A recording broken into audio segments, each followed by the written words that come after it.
Hei, mun nimi on Maarit Järvenpää ja mä oon matematiikan professori Oulun yliopistossa.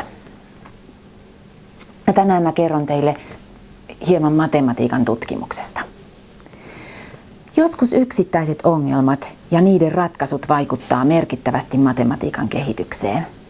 Ja tarkastellaan erästä tällaista ongelmaa, niin sanottua neulankääntämisongelmaa, jonka japanilainen matemaatikko Kakeya esitti vuonna 1917.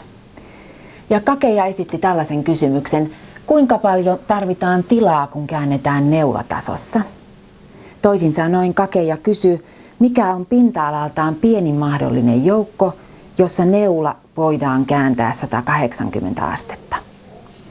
Eli jos tämä kynä havainnollistaa meillä neulaa, eli neula on nyt vain yksikkö jana, jonka pituus on 1, ja sitä havainnollistaa tämä kynä.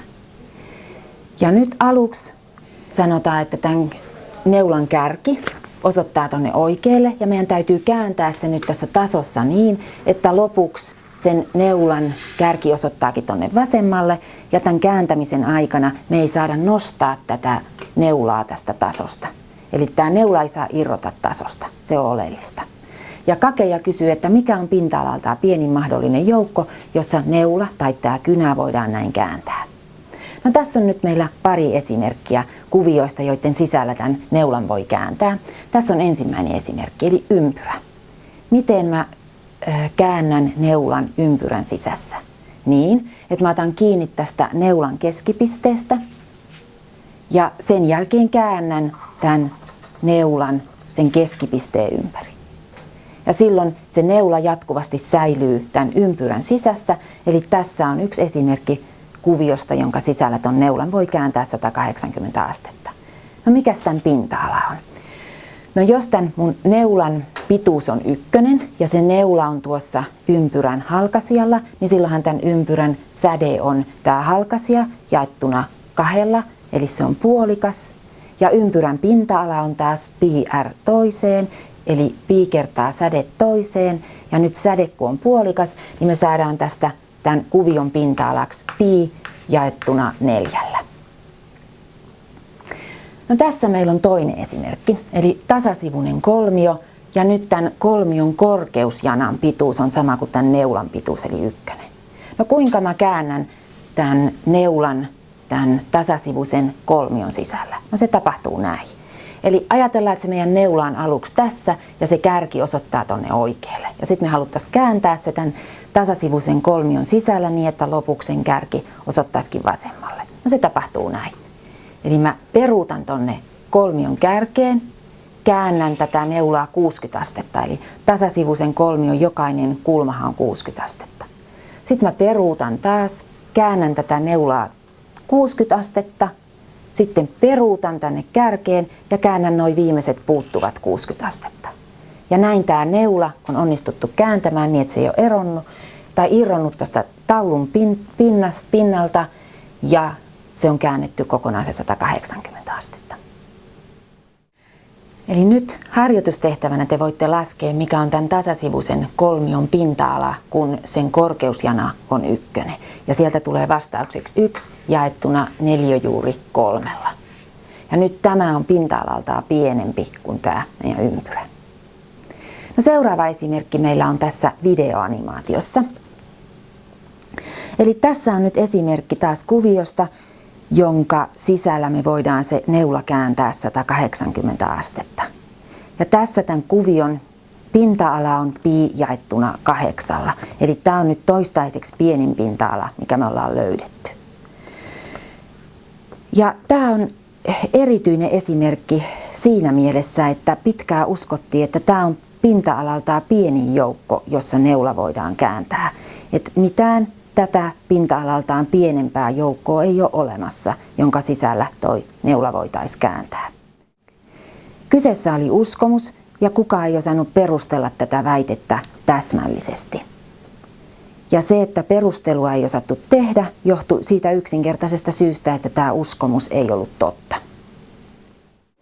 Eli neulan kääntämisongelman ratkaisi venäläinen matemaatikko Besikowitz vuonna 1928, eli 11 vuotta sen jälkeen, kun Kakeja alun perin esitti tämän kysymyksen. No se, että tähän kuului 11 vuotta, niin johtui osaltaan siitä, että Besikowitz ei tiennyt tästä Kakejan neulan kääntämisongelmasta silloin, kun Kakeja tämän vuonna 1917 alun perin esitti. Besikowitz sai kuulla tästä ongelmasta vasta muutettuaan Venäjältä pois. Vuonna 1924 hän siirtyi sitten työskentelemään Cambridgeissa. Ja Besikowitz mietti silloin ihan toisenlaista ongelmaa, mutta sitten kun hän kuuli tästä Kakejan neulan kääntämisongelmasta, niin hän huomasi, että tällä ongelmalla, mitä hän mietti, niin se liittyykin läheisesti tähän Kakejan neulan kääntämisongelmaan. Ja tämä ratkaisu, jonka Besikowitz sitten julkaisi vuonna 1928, niin tämä oli yllättävä. Se oli sensaatio siihen aikaan. Ja Besikowitz osoitti, että neula voidaan kääntää miten tahansa pienessä joukossa. Eli tämä tarkoittaa sitä, että olipa R miten tahansa pieni luku, vaikka miljoonasosa tai miljardisosa tai 10 potenssiin miinus 10 tai 10 potenssiin miinus 100, niin aina on mahdollista rakentaa sellainen kuvio, jonka pinta-ala on tämä pikkuruinen luku R ja jonka sisällä neula voidaan kääntää. No miten tällainen joukko konstruoidaan? No tämä Besikowitzin ratkaisu ei ollut mikään klassisen geometrian kuvio. Ja se konstruktio, jonka Besikowitz teki, se oli hyvin monimutkainen, mutta se perustuu kahteen yksinkertaiseen ideaan. Ensimmäinen yksinkertainen idea perustuu siihen tasasivuiseen kolmioon, jonka sisällä me jo tiedetään, että neula voidaan kääntää. Eli nyt tämän tasasivuisen kolmion,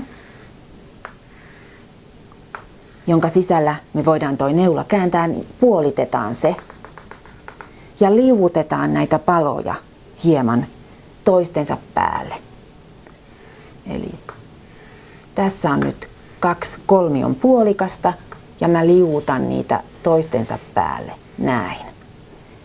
Eli tämän kuvion sisällä neula pystytään kääntämään ja tämä kuvio on nyt pinta-alaltaan tätä pienempi, koska tämä viivotettu osa näistä kuvioista menee päällekkäin. No nyt, kun me ratkaistaan tätä Kakejan ongelmaa, niin meidän riittää rakentaa sellainen kuvio, jossa neulaa voidaan kääntää 60 astetta. Sen jälkeen me voidaan liimata näitä kuvioita 3 kappaletta yhteen ja silloin me saadaan se neula kääntymään 3 kertaa 60 astetta eli 180 astetta. No katsotaanpa nyt tätä kuviota. Mitäs tässä tapahtuu? Eli jos mä asetan sen neulan tänne kärkipisteeseen näin, niin mä voin kääntää sitä tähän asentoon, mutta sitten mun täytyy hypätä, jotta mä voisin jatkaa sitä neulan kääntämistä täältä tänne. Eli huomatkaa, että nyt mä en voi tätä neulaa täältä liuuttaa tänne, koska silloin tämä neula ylittäisi täältä tämän kuvion ja sitä me ei sallita. Mutta toisaalta me ei sallittu sitäkään, että tätä neulaa hyppyytetään. Eli nyt mä pystyn kääntämään sen 60 astetta, jos mä hyppään tämän neulan kanssa kerran. Mitä me ollaan onnistuttu tekemään? Me ollaan onnistuttu pienentämään ton kuvion pinta-alaa, mutta siitä me ollaan jouduttu maksamaan tietty hinta, ja se hinta on tämä hyppy. Tästä kuviosta me nähdään, miten pinta-alaa voidaan edelleenkin pienentää. Eli se tapahtuu niin, että sen sijaan, että me jaettaisiin tämä kolmio 2 osaan, niin kuin äsken tehtiin, niin jaetaankin se 8 osaan, niin kuin tässä kuvion toisella rivillä on tehty. Sen jälkeen näistä 8 pikkukolmioista muodostetaan parit, jotka liuutetaan hieman toistensa päälle, ja näin meille muodostuu 4 kuviota. Näistä 4 kuviosta muodostetaan taas parit, ja ne liuutetaan toistensa päälle. Ja joka kerta me pienennetään tuon kuvion pinta-alaa, ja se hinta, joka me joudutaan maksamaan, niin on, että meille tulee noita hyppäyskohtia. Mutta näistä hyppäyskohdista me päästään hyvin yksinkertaisella tempulla eroon. Eli tästä kuviosta me nähdään nyt se, kuinka me päästään eroon siitä hyppäyksestä. Eli ajatuksena on se, että meillä on nyt neula, joka on täällä sinisellä suoralla, olkoon sen kärki, osoittakoon se vaikka oikealle. Ja me halutaan siirtää se neula tänne keltaiselle suoralle, niin että me käytetään hyvin vähän pinta-alaa. Eli mä en voi liivuttaa sitä neulaa tästä suoraan, koska silloin mä käyttäisin valtavasti pinta-alaa tällaisen suorakaiteen verran. No nyt ajatus on se, että kun meillä on tässä se neula sinisellä suoralla, näin, niin mä käännän sitä neulaa hyvin vähän, niin että tämä sektori, mikä tähän muodostuu, on todella pieni. Sen jälkeen mä liuutan tätä neulaa pitkin tätä valkoista suoraa, eli nyt tämän sinisen ja tämän valkoisen suoran välinen kulma on hyvin pieni, mikä tarkoittaa sitä, että tämä sektori, missä tätä neulaa käännetään, niin on pinta-alaltaan hyvin pieni. Ja nyt mä liuutan tätä neulaa pitkin tätä valkoista suoraa, kunnes sen kärki osuu tuohon keltaiseen suoraan. Ja kun mä liikun pitkin tätä valkoista suoraa, niin silloin mä en lisää ollenkaan pinta-alaa, koska tämä suora on yksiulotteinen eikä sillä ole pinta-alaa ollenkaan. Eli tässä tarvitaan pikkusen pinta-alaa, sit ei tarvita ollenkaan tähän liikkeeseen pinta-alaa. Ja nyt me ollaan täällä keltaisella suoralla. Sen neulan kärki osuu tuohon keltaiseen suoraan. Ja nyt mä käännän taas vähän tätä neulaa niin, että se on kokonaan se neula tuolla keltaisella suoralla. Ja silloin mä taas lisään sitä pinta-alaa, käytän pinta-alaa hyvin pienen sektorin verran. Ja sen jälkeen mä peruutan pitkin tätä keltaista suoraa. Ja silloin kun mä liikun suoraa pitkin, niin pinta-ala ei taaskaan kasva. Eli yhteensä mä käytän pinta-alaa 2 tällaisen pienen sektorin verran. Sen sijaan, että jos me suoraan näin liikuttaisiin, niin me käytettäisiin paljon pinta-alaa tuommoisen suorakaiteen verran. Eli nyt tämä on se idea, millä me päästään niistä hyppäyskohdista eroon, jotka syntyy siinä pinta-alaa pienentäessä aikaisemmin. Eli nyt yhdistämällä nämä 2 ideaa, Besikowitz konstruoi tämän joukon, jonka pinta-ala on hyvin pieni ja jonka sisällä tuo neula voidaan kääntää. Ja näin hän vastasi tuohon Kakeijan ongelmaan. Ja tämän joukon lopullinen konstruktio on hyvin monimutkainen. Ja nykyään tällaisia joukkoja, joita konstruoidaan tähän tapaan, kutsutaan fraktaaleiksi. Fraktaalit on joukkoja, joissa on yksityiskohtia kaikissa mittakaavoissa.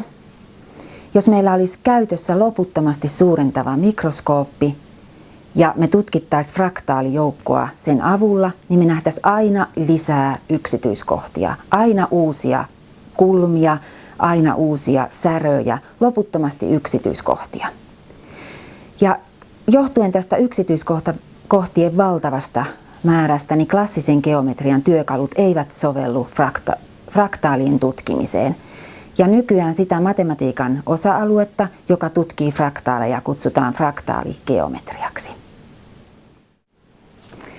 Ja nyt näitä fraktaaligeometriassa tarvittavia työkaluja on mahdollista opiskella Oulun yliopiston matemaattisten tieteiden laitoksella järjestettävillä kursseilla. Eli tervetuloa opiskelemaan matematiikkaa Oulun yliopistoon.